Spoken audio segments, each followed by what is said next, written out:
네, 마켓 트렌드 시간입니다. 김종효 애널리스트 자리했습니다. 어서 오십시오. 네, 안녕하세요. 네, 오늘의 마켓 트렌드 3월의 첫 번째 시간이지 않습니까? 어떤 것부터 체크를 해봐야 될까요? 아무래도 시캐스터 관련돼서 이 관련된 종목들의 영향은 어떻게 미칠지 네. 이 부분에 대해서 점검을 좀 해봐야 될 것 같습니다. 아무래도요. 네. 네. 그러면 미국 주말 증시가 잠잠하지 않았습니까? 시캐스터 발동이 됐는데도 불구하고요. 애널리스트께서는 어떻게 해석을 하셨습니까? 네, 좀 전에 이제 그 경제위원과 비슷한 시각입니다. 네. 전반적으로 이게 장기적인 내용이기 때문에 단기적으로 미치는 영향은 제한적이었다 이렇게 봐야 될 것 같고요. 또 하나 27일 날 미국의 임시 예산이 마감되는 상황에서 만약에 이제 협상이 되지 않는다면 미국 정부가 문을 닫아야 되는 상황이죠. 그런 극단적인 상황으로는 가지 않을 거다. 시간은 걸리겠지만 어떻게든 협의를 내놓지 않겠느냐라는 그런 기대감이 시장에는 자리매김하고 있는 것 같습니다.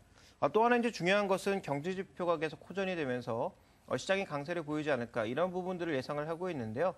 아무래도 이제 1월달 경제 지표는 이런 뭐 재정 절벽의 영향을 조금 받았지만 시캐스터라든지 여러 가지 영향을 받지 않은 만큼 2월달 경제 지표가 좀 더 중요하지 않을까 판단하고 있고 또 하나 이제 중요한 것은 이번 주에 ECB와 영란은행의 여러 가지 이제 회의들이 열리는데 이런 회의 쪽에서 추가 양적 완화나 추가적으로 이제 시장을 좀 보조하기 위한 그런 조치들이 나오지 않을지 시장은 기대감을 가지면서 전반적으로 경제 지표에 대한 기대감 그리고 이 여러 가지 조치들을 해결하고자 하는 그런 노력들이 이어질 것이다라는 기대감이 미국 증시를 견조하게 버텨주긴 했지만 향후 변동성이 없다라고 보기보단 여전히 약간의 변동성은 남아있다. 이렇게 좀 봐야 될 것 같습니다. 네, 그 외에 봐야 할 것들도 더 있군요. 이 시캐스터 발동에 대한 얘기를 좀 더 나눠보고 싶은데요. 뭐 전 세계에 대한 뭐 파장이 있을 것이다. 뭐 가능성이 제기가 됩니다만 국내에서 혹시 수혜가 기대라는 말은 좀 그렇지만요. 수혜를 받을 수 있는 업종도 있습니까? 네, 일단 기본적으로 시캐스터가 어떤 방향으로 진행되는지를 살펴볼 필요가 있는데요. 네. 먼저 이제 준비된 그림을 보시면 시캐스터라고 하는 것이 향후 10년간 두 가지에서 돈을 줄이는 겁니다. 첫 번째는 국방비고요. 두 번째로는 비국방비인데 이 비국방비 쪽에서는 재량 지출, 정부가 지금까지 여러 가지 보조금을 행사해 왔던 것을 감축하는 것이고요. 두 번째로 많이 감축하는 것이 메디케어 쪽, 그리고 국방비 쪽에서는 뭐 다 아시다시피 뭐 중동 쪽의 여러 가지 국방비들, 그리고 주한미군을 포함한 세계에 퍼져나가 있는 미군에 대한 군비를 감축하는 것을 기본적인 골자로 하고 있습니다. 자, 그렇다면 이 두 가지 흐름을 우리가 수혜 업종으로 꼽아볼 수가 있을 것 같은데 먼저 미국의 국방비를 줄이는 과정에서 가장 많이 국방비가 줄어드는 쪽은 중동 쪽입니다. 그렇다면 이제 중동에서 국방비가 줄어들게 되면 미국 국방비가 줄어들게 되면 중동은 스스로를 지켜야 된다라는 거죠. 그렇다면 이 중동 쪽에서 국방비를 스스로 늘릴 수밖에 없고 최근에 이 우리나라가 이 중동과 이 국방 전체적인 이 솔루션과 관련된 추가적인 수출 계약을 맺었습니다. 네. 그래서 관련된 종목군들이 수혜를 받을 가능성이 좀 높아지고 있다고 봐야 될 것 같고요. 중동 내에서는 이스라엘과 중동의 갈등도 있지만 이슬람 내부 쪽에서도 걸프만 지역과 이란의 갈등이 여전히 존재하고 있는 상황이기 때문에 GCC 지역을 중심으로 해서 추가적인 어떤 이 물량들이 증가할 가능성은 열려 있다고 봐야 될 것 같고요. 한국 같은 경우에도 2019년 전작권 이항이 있습니다.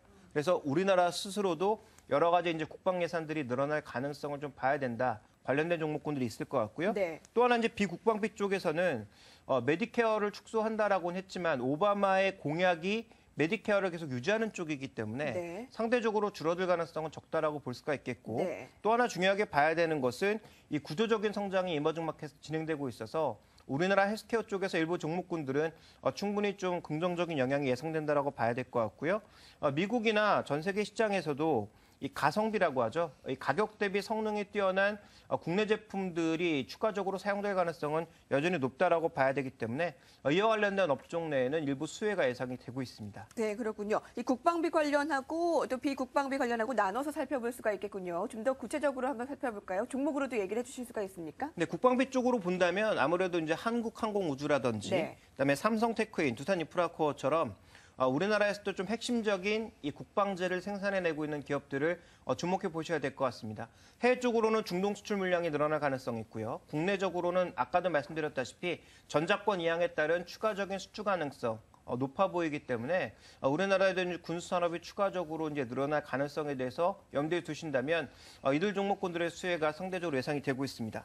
또 하나 우리가 살펴봐야 될 것은 이 아까 말씀드린 헬스케어 쪽에서 구조적으로 성장하고 있는 기업들을 좀 볼 필요가 있겠는데 오스템 임플란트라든지 휴비츠 그리고 여러 가지 이제 서비스를 국내에서도 이제 헬스케어 서비스를 이용하기 위해서 이 통신망과의 연동이 늘어나고 있는 상황인 점을 고려해 본다면 최근에 이제 여러 가지 뉴스가 나오고 있는 SK텔레콤을 중심으로 해서 플랫폼 쪽 그리고 네. 실제적으로 의료기기 쪽에서 수요가 확대되고 있는 휴비츠와 같은 안과 기기들 또 오스템 임플란트와 같은 이 치과용 기기들에 대해서는 우리가 좀 긍정적인 시각을 가지고 접근해 볼 필요가 있지 않나 이렇게 판단하고 있습니다. 네.